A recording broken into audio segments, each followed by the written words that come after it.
अभी तक बसपा मुखिया मायावती पर लगा था इस बात का टैग कि वो बीजेपी पार्टी को दे रही हैं अपना समर्थन, डायरेक्ट नहीं तो इनडायरेक्ट।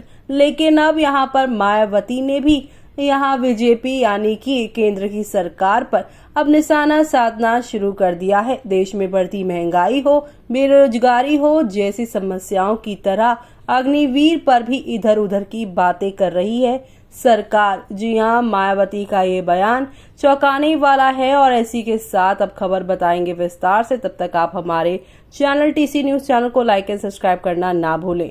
बहुजन समाजवादी पार्टी के सुप्रीमो मायावती ने भारतीय सेना में अग्निवीरों की नियुक्ति से जुड़े मुद्दे को टालने की कोशिश पर केंद्र सरकार पर सवाल उठाया है। शनिवार को सोशल मीडिया पर 2 ट्वीट करते हुए मायावती ने सरकार से सवाल पूछे हैं और कहा है कि सेवा में यहां पर जो है भेजे जाने वाले लोग यानी सेना में अग्निवीरों की अल्पकालिक और अस्थायी भर्ती का मुद्दा देश के हित से जुड़ा है, लेकिन महंगाई बेरोजगारी के मुद्दे की ही तरह सरकार इस मसले पर भी इधर उधर की बातें कर रही है। मायावती ने कहा है कि सेना में भर्ती जज्बा और सम्मान से जुड़ा है, जिस पर सरकार जरूर ध्यान दे। भाजपा सुप्रीमो ने एक के बाद एक 2 ट्वीट डाले हैं। पहले ट्वीट में मायावती ने कहा, सेना में अग्निवीर के रूप में अल्पकालीन और अस्थायी भर्ती का मामला जन व यहाँ देश हित से जुड़ा है। ऐसे मुद्दा है जिस पर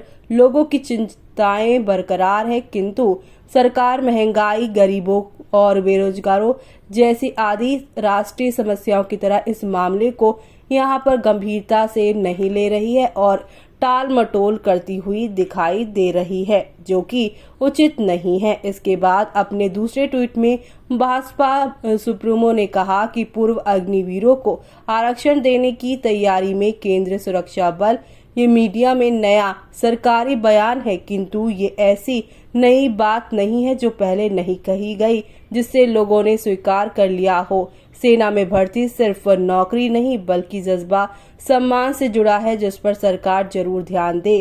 गौरतलब है कि केंद्र सरकार ने साल 2022 में ही इस बाबत ऐलान कर दिया था कि उस दौरान भी जब अग्निवीर योजना का विरोध बढ़ा था तो गृह मंत्रालय ने घोषणा की थी कि अर्धसैनिक बलों की नियुक्ति में अग्निवीरों को प्राथमिकता मिलेगी। इन्हें 10% आरक्षण दिया जाएगा और साथ ही साथ रक्षा मंत्रालय ने भी अग्निवीरों को 10% आरक्षण देने का वादा किया था। इनके अलावा उत्तर प्रदेश, गोवा और हरियाणा सरकार ने राज्य पुलिस और उनसे जुड़ी सेवाओं में अग्निवीरों को प्राथमिकता देने की बात कही थी। इसी के साथ यहाँ गौरतलब है कि अब केंद्र सरकार ने कहा है कि पूर्व अग्निवीरों के लिए 10% पद अर्ध सैनिक बलों के लिए आरक्षित किए जाएंगे। CISF ने इसके लिए तैयारी शुरू कर दी और इस फैसले के आधार पर CISF जल्द ही भर्तियों के लिए ये नियम लागू करेगी। वहीं BSF ने इसके लिए तैयारी शुरू कर दी है। तो अब आपका क्या कहना है इस पूरे मामले में? कमेंट बॉक्स में कमेंट करके हमें बताना ना भूलें।